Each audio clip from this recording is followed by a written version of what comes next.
On Wednesday, Apple confirmed what many customers have long suspected: the company has been slowing the performance of older iPhones. Apple says it started the practice a year ago to compensate for battery degradation, rather than push people to upgrade their smartphones faster. But even giving the benefit of the doubt, there are plenty of better ways Apple could have accomplished the same goal without betraying customer trust.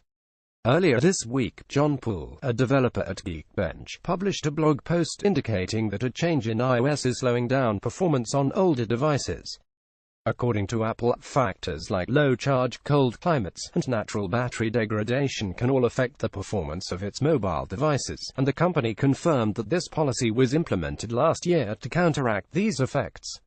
As much sense as that explanation may make, Apple could have made plenty of choices that would have benefited consumers instead of penalizing them. These same choices could have also saved the company from the public shaming it suffered this week. Fresh Juice in a statement to Wired, Apple confirmed Poole's findings, saying it was purposely slowing down older iPhones to compensate for the effects of age on the batteries.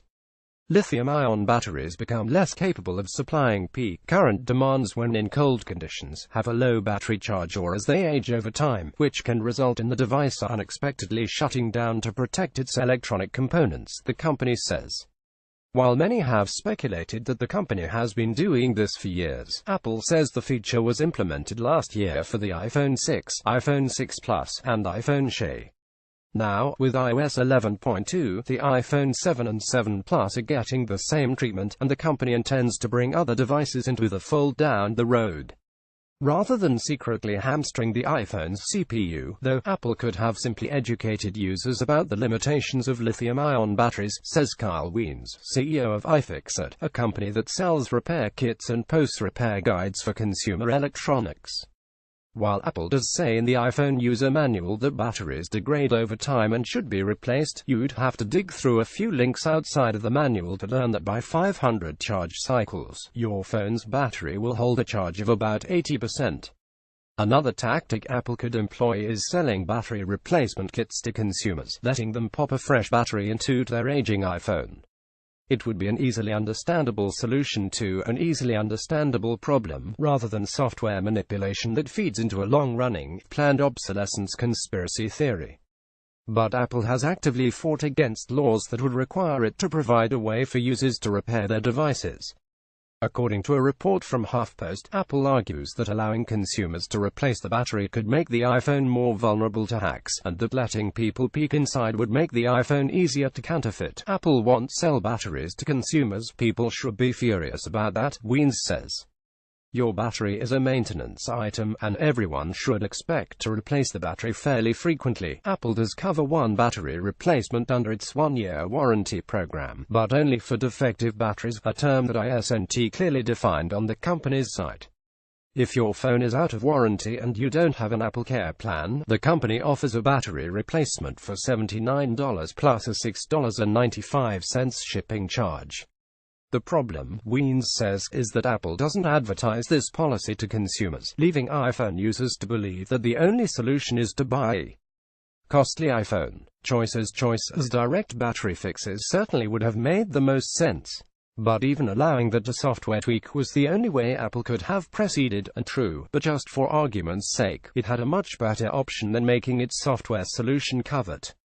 Rather than quietly push out an update that crimped older iPhones, it should have made that throttling opt-in. As it stands, there's no way to avoid having your phone slowed down once the battery reaches its limits. By giving users the choice, and giving them the information necessary to make their own decision, Apple could avoid the frustrations many have expressed over the policy. While making the throttling opt-in could cause performance issues for users who opt out, it would give users a sense of control over the situation and avoid making them feel like they're being tricked into buying a new phone. As it stands, Apple's move comes off as deceptive.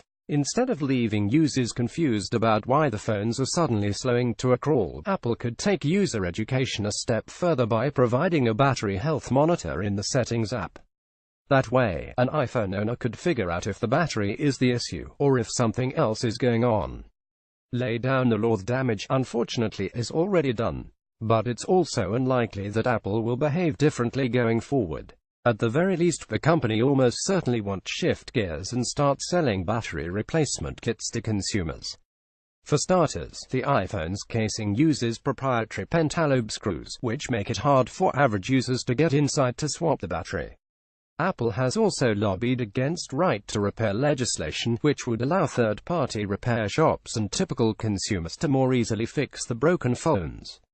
Proposed right-to-repair laws typically require companies to publish the repair manuals, as well as make the necessary repair tools available for purchase rather than requiring a specialist to make these repairs.